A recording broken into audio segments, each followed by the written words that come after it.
I'm thankful to Pastor Ashish for agreeing to translate me today. धन्यवाद करता हूँ pastor आशीष का कि उन्होंने हामी भर दी कि वो मेरे लिए आज अनुवाद कर देंगे। You all know that we as family have faced two shocking deaths within a week's time. और आप जानते हैं कि परिवार के रूप में हमने दो सदमे हम कह सकते हैं इस बीते हफ्ते में उनसे हम गुजरे हैं। You know, death often raises significant questions about life and its destiny.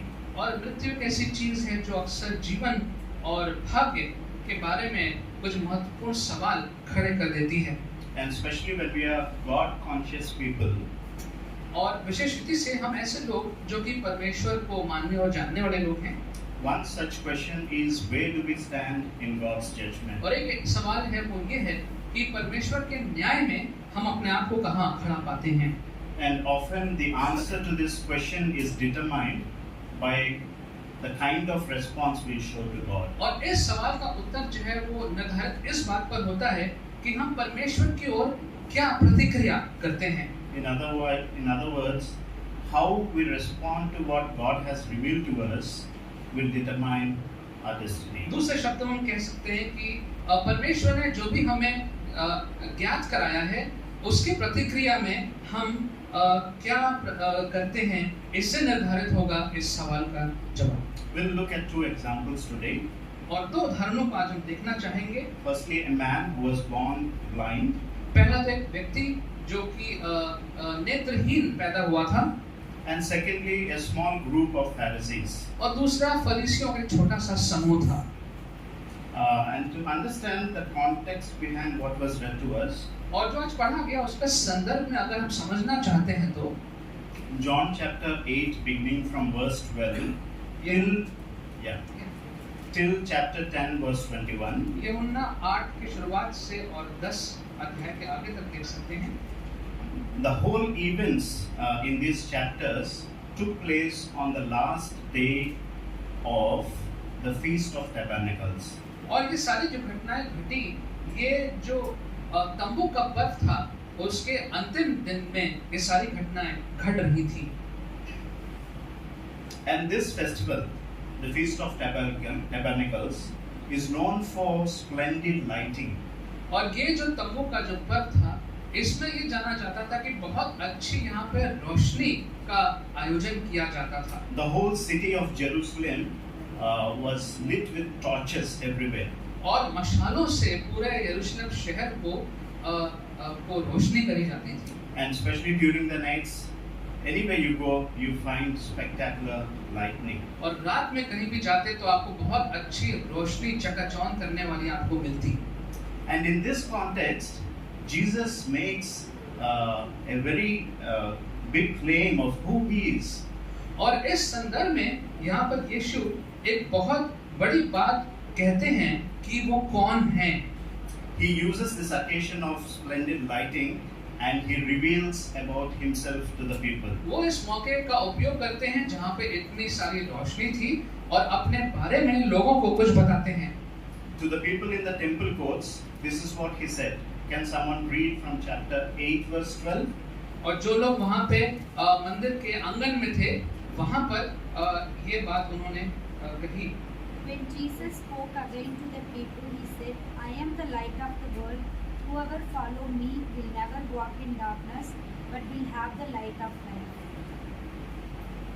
तब यीशु ने फिर लोगों से कहा, जगत की ज्योति मैं हूँ, जो मेरे पीछे बोलेगा वो अंधकार में न चलेगा परंतु जीवन की ज्योति पाएगा। Jesus claims or reveals a truth about himself. और यहाँ पर जो यीशु ने अपने बारे में कहा उसमें एक सत्य उनके बारे में सामने आता है। He reveals a truth about the people. वो सत्य एक सत्य है वो तो लोगों के बारे में कुछ बात सामने आती है। And then he calls for a response from people. और फिर वो चाहते हैं कि लोगों के तरफ से कोई प्रतिक्रिया आए। About himself he says, I am the true light of the world. और अपने लिए उन्होंने कहा कि जगत की ज्योति मैं ही हूँ। And concerning the people around, he says, everyone is in darkness. और जो लोग आसपास के थे उसके लिए यीशु ने कहा कि ये लोग अंधकार में चल रहे हैं। Later in verse 34 of chapter 8, he describes what it means to be in darkness. और आगे 14वें पद में वो ये भी बताते हैं कि अंधकार में चलने का तात्पर्य क्या होता है। Being in darkness is about being slaves to sin. और अंधकार में होने का मतलब है कि आप पाप की बंधुआई में हैं। Having told about who he is and having told about the condition of the people around him, पहले यीशु ने बताया अपने बारे में, फिर बताया उस परिस्थितियों के बारे में जिसमें लोग हैं, and then he calls them for a response saying, "Follow me." और फिर यीशु उनसे कहते हैं कि अब तुम अपनी प्रतिक्रिया बताओ मेरे पीछे चलने के लिए। A response that can change their destiny. और एक ऐसी प्रतिक्रिया जो उनके आगे पूरे जीवन को बदल सकती है। Coming to follow Jesus can bring them from darkness to light. और यीशु मसीह के पीछे आने अगर वो आते हैं तो वो अंधकार से ज्योति में आ सकते हैं। Walking in the footsteps of Jesus would set them free from the bondage of sin. और यीशु मसीह के पद चिन्हों पे अगर वो चलते हैं तो जो पाप की बंधुआई है उससे उनको मुक्ति मिल सकती है। And this incident took place in the temple courts, and there were Pharisees also. और ये जो घटना है वो मंदिर के परिसर में हुई, वहाँ पे बहुत से फरीसी भी थे। And you know how the Pharisees responded to this claim of Jesus? और यीशु मसीह ने ये बात जो अपने बारे में कही, इस पे फरीसियों की क्या प्रतिक्रिया थी? Instead of admitting that they are in darkness, they are slaves to sin. और बजाय इस बात को मानते कि हाँ हम वाकई अंधकार में हैं, हम पाप की बंधुआई में हैं।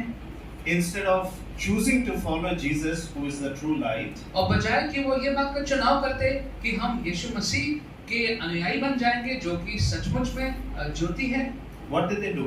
उन्होंने क्या किया? Verse 13 from chapter 8, can someone read? Verse 13.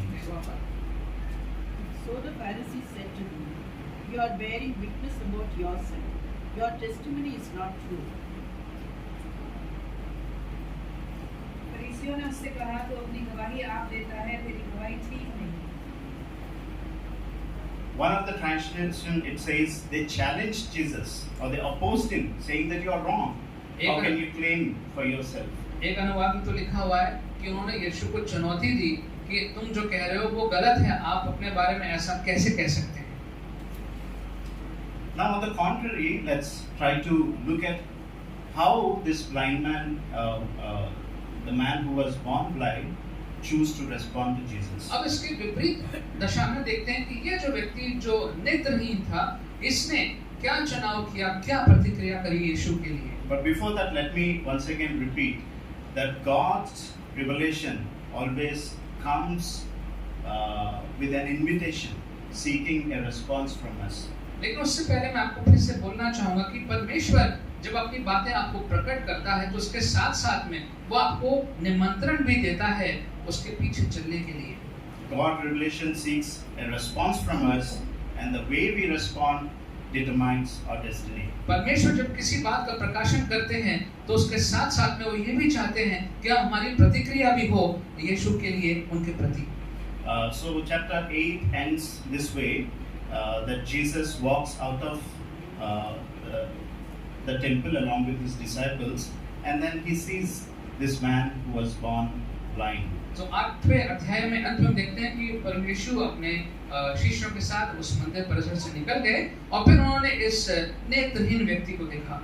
And this blind man's response was so different from that of Pharisees. और ये जो नेत्रहीन व्यक्ति था, इसकी जो प्रतिक्रिया थी वो उन फरीसियों से कितनी अलग थी। We get to know who this man is from verse 1, 8, later from 20 and 22. और पहला पद, 8वां पद, 22वां पद, इसमें देख सकते हैं कि ये व्यक्ति कौन व्यक्ति था।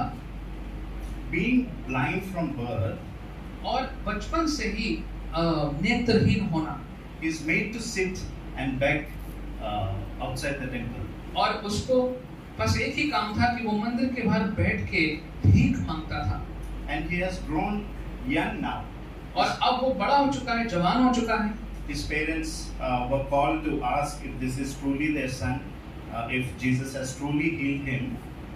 उसके माँ बाप को बुलाया गया पूछने के लिए कि क्या सचमुच में यही तुम्हारा बेटा है, क्या सचमुच में यीशु ने इसको चंगाई दी है। They say that He's grown up now. You ask him. He is able to speak for himself. उन्होंने कहा वो तो बड़ा हो चुका है, वो अपने लिए बोल सकता है, उसी से पूछ सकते हैं। Imagine for a man who was born blind, this question must be haunting him. Why it so happened with me? What have I done? और इस सवाल के बारे में सोचिए, एक व्यक्ति जो कि बचपन से पैदाइश से नेत्रहीन है, ये बहुत बड़ा सवाल, मेरे साथ ऐसा क्यों हुआ? ये सवाल कितना उसको डराता होगा हर समय। He must have had questions concerning his own identity, dignity. Why should I beg from others? और अपने बारे में, अपने अहम के बारे में उसको कैसा लगता होगा कि मैं हमेशा मुझे औरों से अपने लिए भीख मांगनी पड़ती है। And he had been in this situation for many years now that he is young. और अब इतने सालों से वो इन परिस्थितियों में से गुजर रहा है और अब वो जवान हो चुका है। And he had every reason to blame God, to deny him or to reject him. और उसके पास हर कारण था कि वो परमेश्वर पे इस बात का आरोप लगा सकता था उसकी इस दशा के लिए, या परमेश्वर का इनकार कर सकता था। But we get to see a very wonderful, beautiful quality in this man, which is he's humble. लेकिन इस व्यक्ति में हम एक बहुत सुंदर एक गुण देख सकते हैं, और वो गुण ये है कि ये व्यक्ति दीन था। You know the question that the disciples asked Jesus, probably I imagine that they must have been in front of this man and he must be listening to their conversation. जो सवाल शिष्यों ने यीशु से पूछा, और शायद ये सवाल तभी पूछा होगा जब ये व्यक्ति भी वहाँ पे था, ये सवाल शिष्यों ने पूछा यीशु से। The disciples of Jesus were sure that this condition of man is due to a sin. जो यीशु के शिष्य थे वो बिल्कुल इस बात में मानते थे कि ये जो इसकी दशा है, इस व्यक्ति की किसी पाप के कारण इसकी दशा हुई है। But the question is, whose sin? Is it his parents' sin or his own sin? लेकिन जो सवाल उन्होंने ये पूछा कि ये अपने पापों की वजह से या अपने माँ बाप के पापों की वजह से इसकी ये दशा हुई है। And this is a very common understanding among Jews, that a condition like this of being born as a blind, being in desperate situations like this, sin could have been the cause behind. और यहूदियों में ये बहुत आम बात थी इस बात को मानना कि ऐसी दशा जो है वो जीवन में किसी पाप की वजह से ऐसी दशा में व्यक्ति चला जाता है। And this man probably must also be of the same worldview. और ये व्यक्ति भी शायद इसी विचारधारा में भी जीवन व्यतीत कर रहा होगा। And unlike the Pharisees, he is not trying to retaliate. How dare you say that I have sinned, or why do you blame my parents? और फरीसियों की तरह ये जो है वो प्रभु पे उल्टा आरोप नहीं लगा रहा है। But the very fact that he sits outside the temple itself reflects that he is humble enough to probably believe that even the Jewish understanding says that a person being as a fetus in the womb of a mother could also sin. लेकिन ये व्यक्ति जो दीन व्यक्ति है ऐसा दिखाई प्रतीत होता है क्योंकि वो मंदिर के बाहर बैठता था, लेकिन जो एक यहूदी जो एक मान्यता थी कि एक गर्भ भी है अगर माँ के पेट में, वो भी जो है वो पाप कर सकता है, ये उनकी मान्यता थी। He is in a way admitting his sinful condition and he is completely showing his dependence on God. और एक तरह से वो अपने पूरी इस पापमय दशा को मान रहा है, कबूल कर रहा है, और परमेश्वर पे वो पूर्ण रूप से आश्रित है, इस बात को भी मान रहा है। He is still looking to God, believing that he will move the people who come inside the temple as they go out to be do charity towards him. वो परमेश्वर पे भरोसा कर रहा है कि ये लोग जो मंदिर में जा रहे हैं, बाहर आ रहे हैं, ये लोग जो है कुछ मुझे दान दक्षिणा दे देंगे। Humility, this is the very first and foremost step that would determine our life's destiny. और दीनता ये सबसे पहला कदम है जो हमारे जीवन के आगे को तय करेगा। To humble ourselves and to admit our sinful condition and our dependence on God. कि हम अपने आप को दीन करें और अपनी इस पापमय अवस्था को माने परमेश्वर के सामने। Whereas you don't see that humility in Pharisees. और फरीसियों में इस दीनता को हम नहीं देखते हैं। Later on, I think it's better we see that verse where they rebuke this man and then they kick him out of the temple courts. आगे हम देखते हैं कि कैसे उन्होंने इस व्यक्ति को बहुत डांटा और उसको तो बाहर निकाल दिया मंदिर परिसर से। Can you read verse 34 of chapter 9? Yes. They answered him, "We were born in utter sin, and would you teach us?" And they cast him out. उन्होंने उत्तर देते हुए उससे कहा, तू तो पापों में ही जन्मा है और क्या तू हमें सिखाने आया है? और उन्होंने उसे निकाल करके बाहर कर दिया। This blind man, after being healed by Jesus, he was testifying to these Pharisees.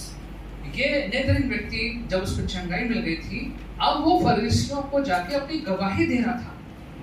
There was one interrogation with him. उससे वहां पे पूछताछ करी गई। Later on, they were not satisfied. They called his parents, and then they took their statements. और फिर भी वो संतुष्ट नहीं हुए, फिर उन्होंने उसके माँ बाप को बुलाया, उससे पूछताछ करी। And the third time, they called him again. और तीसरी बार फिर उसको बुलाया। And he says, "It is Jesus who healed me." और वो कह रहा है कि ये यीशु ने मुझे चंगाई दी है। And it cannot be that he is not from God. और ये तो हो नहीं सकता कि यीशु परमेश्वर की ओर से ना हो। And they are so fed up with this man, and then they say, "How dare you to teach us?" अब वो सब इतना परेशान हो चुके थे इस व्यक्ति से कि वो कहते हैं कि तुम क्या समझते हो अपने आप को, कैसे तुम हमें सिखा सकते हो? Pharisees were full of pride, ये जो फरीसी थे वो घमंड से भरे हुए थे, whereas this man was humble enough to sit at the feet of God. The very temple is the very the hotspot of God's presence. लेकिन ये जो व्यक्ति था वो अपनी दीनता में परमेश्वर के भवन में बाहर आशा लगाए हुए बैठा रहता था। Now let's go back to the Pharisees. Jesus kept on talking to Pharisees again and again and again, in spite of the fact that they challenged him. फरीसियों की बात करते हैं, यीशु बार-बार फरीसियों की बात करते हैं, भले ही वो बार-बार यीशु को चुनौती देते आ रहे थे। Again, back in chapter 8, verse 24, it says Jesus speaks to them again, and he says that if you don't believe that I am He, in other words, if you don't believe that I am the true light of this world, you will die in your sins. और यीशु ने 24वें पद में उनसे कहा कि मैंने तुमसे कहा है कि तुम अपने पापों में मरोगे, क्योंकि जब तुम विश्वास न कर लो कि मैं वही हूँ, तुम अपने पापों में मरोगे। Further in 42, verse 42, he even tells in very plain words of who he is. और आगे 42वें पद में वो बहुत सरल शब्दों में ये भी बताता है कि वो कौन है। He says, I have come from God. I have not come on my own. वो कहता है कि मैं अपने आप से नहीं आया हूँ, मैं परमेश्वर की ओर से आया हूँ। And he says it very plainly that God sent me. और बहुत स्पष्ट सरल शब्दों में वो कहता है कि परमेश्वर ने मुझे भेजा है। And then with so much of pain he says, why is my language not clear to you? और फिर बहुत कष्ट में यीशु कहते हैं कि मेरे शब्द तुम्हें क्यों नहीं समझ में आ रहे हैं। But how did the Pharisees and the other Jews choose to respond to Jesus?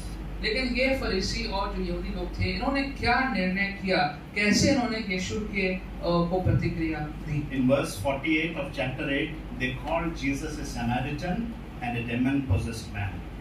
और 48वें पद में उन्होंने यीशु को सामरी और ये कहा कि तुम्हें दुष्ट आत्मा भरी हुई है। In 59 verse of chapter 8, they tried to stone Jesus to death. और 8वें के 59 में वो यीशु को पत्थर से जान से मार देना चाह रहे थे। And they choose persistently to reject Jesus. और वो बार-बार वो चुनाव कर रहे थे लगातार कि हम यीशु मसीह को इनकार कर देंगे। And in this very chapter, chapter 9, when Jesus heals this blind man, you know what they said about Jesus? और जब इस 9वें अध्याय में यीशु ने इस नेत्रहीन व्यक्ति को चंगा किया, तो आप जानते हैं उन लोगों ने क्या कहा? Chapter 9, verse 24. 9 के 24 में So far the second time they called the man who had been blind and said to him, "Give glory to God. We know that this man is a sinner." तब उन्होंने उस मनुष्य को जो अंधा था दूसरी बार बुलाकर उससे कहा, हम ईश्वर की स्तुति कर, हम तो जानते हैं कि वह मनुष्य पापी है। They choose to call the light of the world a sinner. उन्होंने निर्णय किया, ये कहा कि जगत की ज्योति है वो तो असल में पापी है। And they didn't stop there. और वहाँ पे नहीं रुके। They threatened people who would acknowledge Jesus as Messiah, verse 22. और 22वें पद में देखते हैं कि जो लोग यीशु को मानना चाह रहे थे उन सबको ये लोग धमका रहे थे। And verse 34 we have seen it. They condemned this blind man who was testifying about Jesus. और 34 में देखते हैं कि जो हमने देखा कि उन्होंने उसको बाहर निकाल दिया, इस नेत्रहीन व्यक्ति को जो यीशु की गवाही दे रहा था। And they finally threw him out of the temple because he was witnessing Jesus. और क्योंकि वो यीशु के लिए गवाही दे रहा था, उसको मंदिर से निकाल के बाहर फेंक दिया। Jesus gave enough of opportunities for these Pharisees. और इन फरीसियों को यीशु ने बहुत से अवसर प्रदान किए थे। You know, the judgment that we read in today's passage sounds so strange to us, but it is at the end of all this persistent rejection of the very light of the world, Jesus had to judge this way. और यहाँ जो न्याय की बात हो रही है बड़ा अजीब से लग सकती है, लेकिन इतना सब कुछ होने के बाद अंत में यीशु ने अब इस न्याय की यहाँ पर बात करी है। What did he say about his judgment? क्या कहा उन्होंने अपने न्याय के बारे में? Verse 39, can somebody read? Jesus said, "For judgment I came into this world, that those who do not see may see, and those who see may become blind." तब यीशु ने कहा, मैं इस जगत में न्याय के लिए आया हूँ, ताकि जो नहीं देखते वे देखें और जो देखते हैं वो अंधे हो जाएं। And the Pharisees know that Jesus is talking about them. And then some of them, they ask him in the following words. और फरीसियों को मालूम था कि यीशु उन्हीं की बात कर रहे हैं और आगे उन्होंने ये बात पूछी। What do you mean to say that though we see, we are still blind? तो आप क्या कहना चाहते हैं कि भले ही हमको दिखता है, क्या फिर भी हम अंधे हैं? And Jesus says this in last verse of this chapter. Because you claim that you can see, your guilt will remain with you. और 41 पद में यीशु ने कहा, यदि तुम अंधे होते तो तुम में कोई पाप ना होता। अब तुम कहते हो कि हम देखते हैं, इसलिए तुम्हारा पाप बना रहता है। You know, Jesus is telling that the blind man, whose eyes Jesus opened, is now not only able to see physically, but he is able to see spiritually the God who is the light of the और world. यीशु कह रहे हैं कि जिस नेत्रहीन व्यक्ति को उन्होंने चंगाई दी, अब वो न केवल शारीरिक रूप से लेकिन आत्मिक रूप से भी वो जगत की ज्योति को देख सकता है, समझ सकता है। This blind man was outside the temple, ये जो नेत्रहीन व्यक्ति था, ये भी मंदिर परिसर but में the था। Pharisees, having been inside the temple, so in a very close proximity with God's presence, और ये जो फरीसी थे वो तो और अंदर थे, परमेश्वर के और अंदर वाले स्थानों में और समीपता थी कि प्रभु के साथ। they were unable to see with their eyes who Jesus was. लेकिन अपनी खुली आंखों से भी ये यीशु को नहीं देख पा रहे थे। And therefore Jesus says, though you claim that you can see, you will become blind. और यीशु ने कहा, भले ही तुम कहते हो कि हमें दिखता है, लेकिन तुम अंधे हो And जाओगे। he says that you will remain guilty of your sins. और यीशु ने कहा कि तुम्हें हमेशा इस बात का एहसास होगा कि हमने गलत किया है। And he told it before in chapter 8 that it is such people who will die in their sins. और इससे पहले यीशु ने 8वें अध्याय में कहा कि ऐसे लोग हैं जो अपने पाप में ही मर जाएंगे।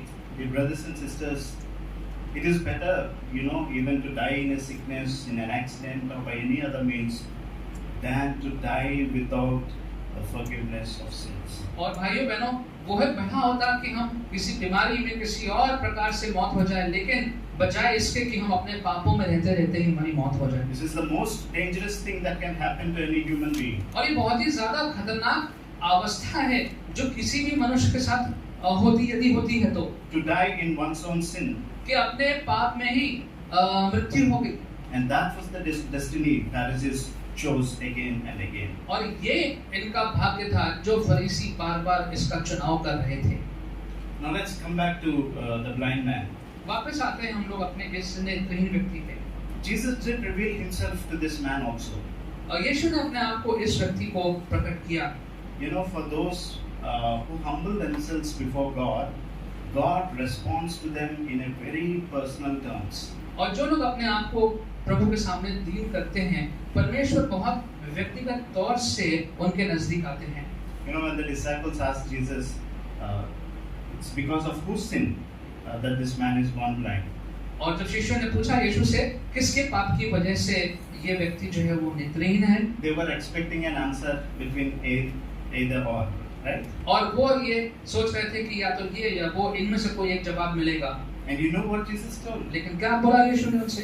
He says that it is not because of his sins that he is in this condition. उसने कहा कि ये अपने पापों की वजह से इस अवस्था में नहीं है। Can you imagine the immense amount of comfort this man must have received from the words of Jesus? और ये सुन के इस व्यक्ति जो नेत्रहीन व्यक्ति को कितना कह सकते हैं सुकून मिला होगा जब यीशु ने ये शब्द कहे। Our God is a God who understands those who are in desperate conditions. और हमारा परमेश्वर ऐसा परमेश्वर है जो समझता है उन लोगों को जो बहुत ही कठिन परिस्थितियों में हैं। Our God is not so quick like Pharisees to condemn somebody to be a और sinner. हमारा परमेश्वर ऐसा नहीं कि जल्दी-जल्दी में फरीसियों की तरह सबको वो जो है सबको इनकार कर दे। He is so generous in the way he relates with those who are deprived. और बहुत दरिया दिली से हमारा परमेश्वर जो है उनकी ओर अपनी आंख लगाते हैं जिनके पास कुछ नहीं है। And not just saying that sin is not the cause, he spoke something so liberating, the very next words of Jesus. और केवल यही नहीं यीशु ने कहा कि ये इसकी अवस्था पाप के कारण है, लेकिन और भी कुछ कहा जिससे उसको वाकई में कितनी मुक्ति प्राप्त हुई होगी। Verse 3 onwards we see that Jesus says that he is in this condition so that God may perform his works through him. और यीशु ने कहा कि वो इस अवस्था में इसलिए है ताकि परमेश्वर अपना कार्य इसके जीवन में कर सके। To somebody who is outside the temple waiting upon God's favor, isn't it liberating for him to think that God is mindful of me?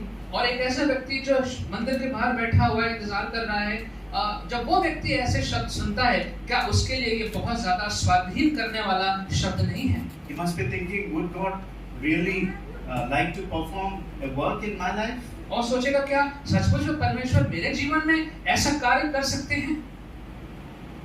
You know, this conversation, though it was not direct with this person, probably he must be hearing, and then Jesus is implanting a seed of faith in his heart. और शायद ये बातचीत ये व्यक्ति प्रत्यक्ष रूप से नहीं सुन रहा होगा, लेकिन क्या पता वहीं आसपास हो, लेकिन प्रभु यीशु एक विश्वास का बीज उसके मन में उन्होंने बोया। And then again Jesus said of himself, I am the light of the world. और फिर यीशु ने अपने लिए कहा कि जगत की ज्योति मैं हूँ। And he made some mud, applied it on his eyes, and commanded him to go and wash in the pool of Siloam. और फिर उसके आँख पे मिट्टी लगाई और कहा कि अब जाके अपने आप को शिलोम के पूल उसमें जाके अपने आप को नहा लो। And this pool, the water in this pool is used for the temple purposes, and even the pilgrim, those who come on pilgrimage, they ritually cleanse themselves before going into the ये temple. जो जलाशय था यहाँ पर जो तीर्थ यात्री आते थे वो अपने को साफ करते थे, मंदिर में भी इस जल का उपयोग किया जाता था। And when at the moment Jesus said, "You go and wash yourself in the pool of Siloam," this man obeyed. और जब यीशु ने कहा कि सिलोम के जलाशय में जाके अपने आप को साफ करो, उसने तुरंत उस बात का आज्ञा का पालन किया। And it's quite interesting to note that even at this point he doesn't know who Jesus was. और देखने की बात यह है कि इस बिंदु तक भी उसको मालूम नहीं था कि यीशु वास्तव में कौन है। Because after he was healed and when people began to recognize who this man was, they asked him, "How did you get to see who healed you?" क्योंकि इसके बाद लोग उससे पूछने लगे कि तुम्हें दिखाई कैसे देने लगा, किसने ये काम को किया है? You know how he addresses Jesus? He says, "The man, they call him Jesus, told me to do this, and I've done it, and I'm now." तो क्या जवाब दिया कि ये व्यक्ति जिसको लोग यीशु कह रहे हैं उसने मुझसे कहा और मैंने ऐसा जाके कर दिया। With the limited knowledge of who Jesus was, maybe he was thinking that Jesus might be a rabbi. और बहुत ही छोटी समझ में जो उसके पास थी यीशु के बारे में, और उसने सोचा होगा कि इस व्यक्ति ने कहा और मैंने कर दिया। Because this very phrase, no, this title, "Light of the World," the Jewish literature is so generous that it is used for various people or things.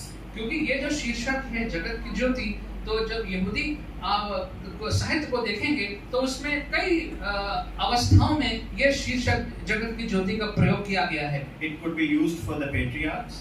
और ये इसका जो प्रयोग है वो जो पूर्वजों के लिए किया जा सकता है, It could be used for law. और ये व्यवस्था के लिए इसका उपयोग किया जा सकता है, And there are a few more other things. Of course, God, Messiah, और परमेश्वर के लिए, मसीहा के लिए, and some of the famous rabbis.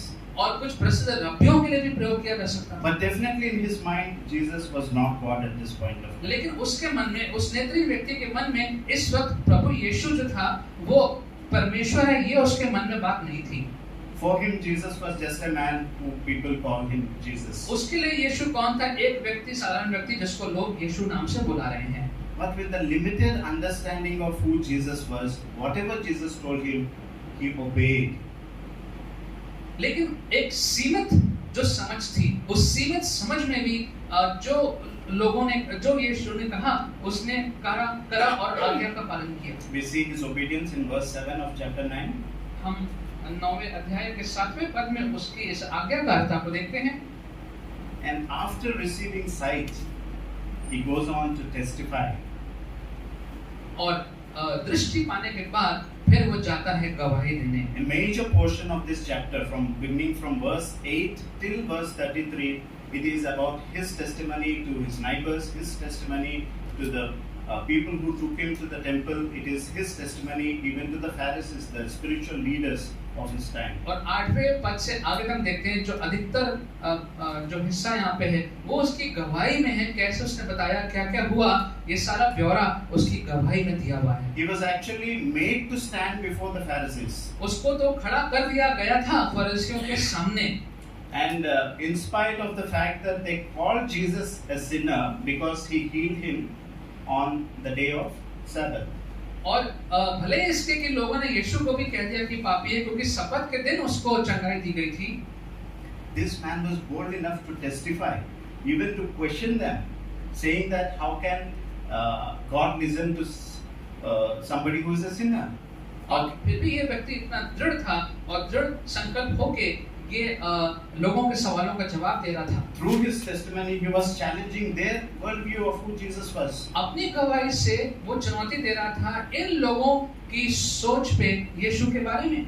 And these Pharisees were threatening people, saying that if anybody confesses that Jesus is Messiah, we will not allow them to be part of the synagogues. और ये जो फरीसी थे ये तो लोगों को धमका रहे थे कि कोई भी व्यक्ति अगर यीशु को मसीहा मानता है तो हम उसको परमेश्वर के भवन का जो पूरा हिस्सा है, जो समिति है, उसमें हम नहीं आने देंगे। Synagogues are the place where God's word is read and prayers are offered. और परमेश्वर का जो मंदिर है वो जगह है जहाँ पर प्रार्थनाएं होती थी और वचन को पढ़ा जाता था। And there is already a warning that has gone out saying that anybody who would confess that Jesus is Messiah, their membership will be taken away. और चेतावनी उन लोगों को दी जा चुकी है पहले से, कोई भी अगर यीशु को मसीह बोलेगा तो उसको यहाँ अंदर आने की अनुमति नहीं दी जाएगी। They tried to influence his parents to make him false testimony about Jesus. उन्होंने कोशिश करी कि उसके माँ-बाप पे दबाव डाला जाए कि ये अपनी गवाही जो है उसको बदल दे।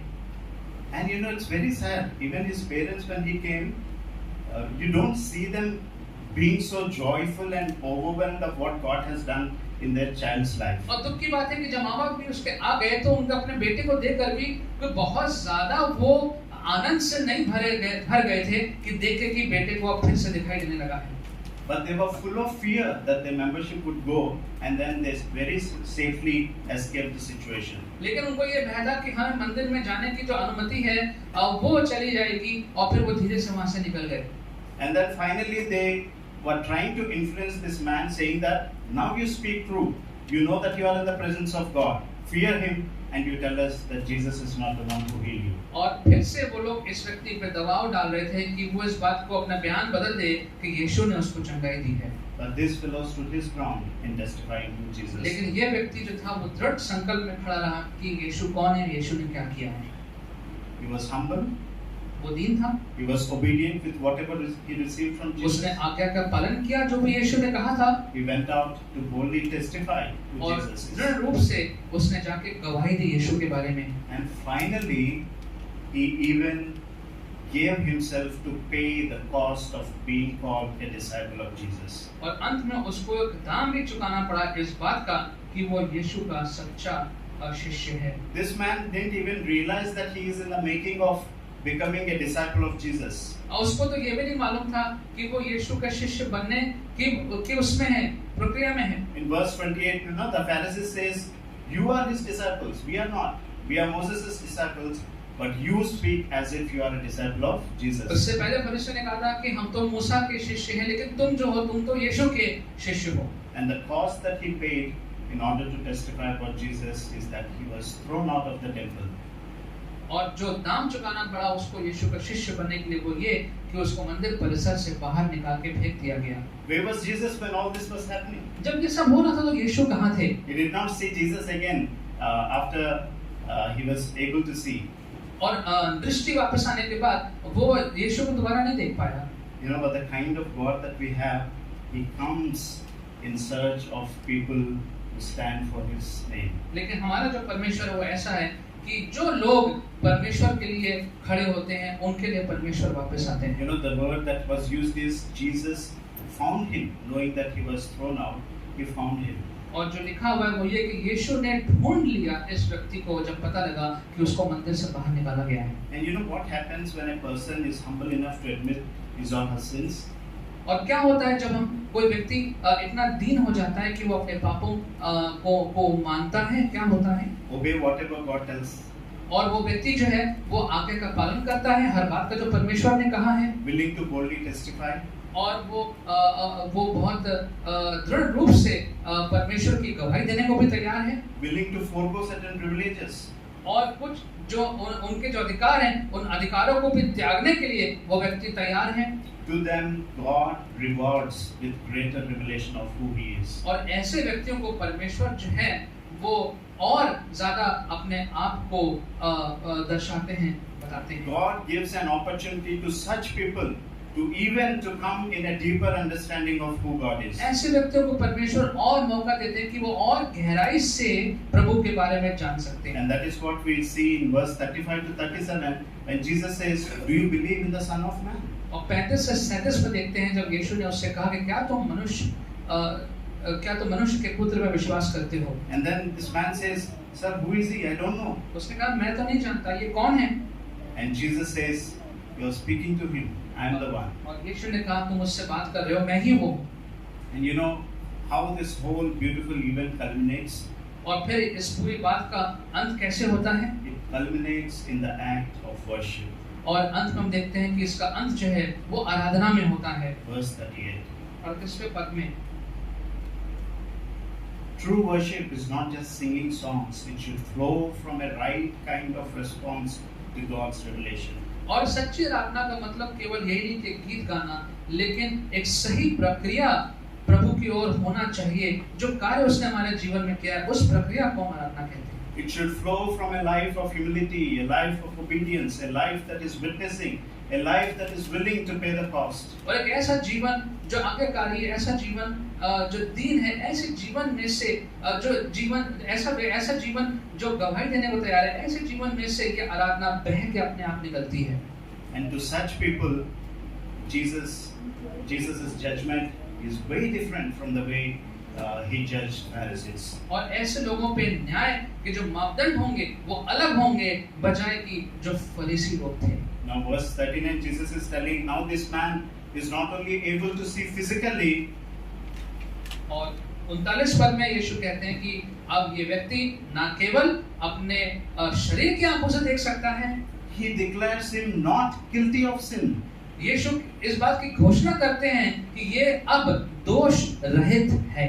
He says of him that he is no more in darkness. और वो कहते हैं कि अब ये अंधकार में नहीं है। And he gives him the assurance that he will not die in his sins. और वो भरोसा दिलाते हैं कि वो अपने पापों में अब नहीं मरेगा। What is our destiny? हमारा आगे भविष्य क्या है? Where do we stand in God's judgment? परमेश्वर के न्याय में हम अपने आप को कहाँ खड़ा पाते हैं? If we humble ourselves, we have seen God relates to each one of us in very personal terms. अगर अपने आप को दीन करते हैं तो हम देखते हैं कि परमेश्वर व्यक्तिगत रीति से हम सब के साथ एक संबंध बनाते हैं। And he is willing to reveal himself both to those who would reject him, even as to those who would accept him. और वो सबको अपना दर्शन देने को तैयार हैं, जो उसको इनकार करते हैं वो भी, जो उसको ग्रहण करते हैं वो भी। Our God is not partial. He doesn't show any favoritism. और हमारा जो परमेश्वर है वो किसी की तरफदारी नहीं करता। But the question is, what are we doing with the kind of revelation that we received from God. लेकिन सवाल ये है कि जो बातें हमें परमेश्वर की ओर से प्रकाशित हुई हैं, हम उसके प्रतिक्रिया में क्या करते हैं? Let us not be like Pharisees who chose persistently to reject God and prefer to die in their sins. फरीसियों की तरह कभी ना बने जिन्होंने हमेशा परमेश्वर की बातों को इनकार किया और ये चुनाव किया कि हम अपनी पापमय अवस्था में जीते रहेंगे, उसी में मर जाएंगे। Let us be willing to show a right response to God's revelation. हम इस बात के लिए हमेशा तैयार रहें कि सही प्रतिक्रिया हम परमेश्वर की ओर हमेशा दें। Like the blind man, उस अंधे व्यक्ति की तरह may we seek from God humility हम परमेश्वर से दीनता को प्राप्त करें, to confess our sins. अपने पापों का अंगीकार करें May we seek obedience to His word. और उसके शब्दों, उसके जो वचन है उसकी ओर आज्ञाकारी बने रहें। May we seek boldness to testify Him before others. और दृढ़ता के साथ हम उसकी गवाही देने पाएं And may we seek strength from God to bear the cost of being His disciple. और उससे हमें सामर्थ मिलने पाए कि ऐसी शिष्य बनने के लिए जो भी कीमत चुकानी पड़े वो भी हम चुकाएंगे। And in doing so, may the Lord bless us with greater revelation of who He is and lead us to a true sense of worship. जब ऐसा करते हैं तो हमें परमेश्वर आशीषित करे कि हमें और ज्ञान परमेश्वर के बारे में मिलने पाए और इसके द्वारा हम और आराधना में आगे परमेश्वर के प्रति बढ़ने पाए। Let's pray. आइए प्रार्थना करें। Father, we thank you this morning that through your word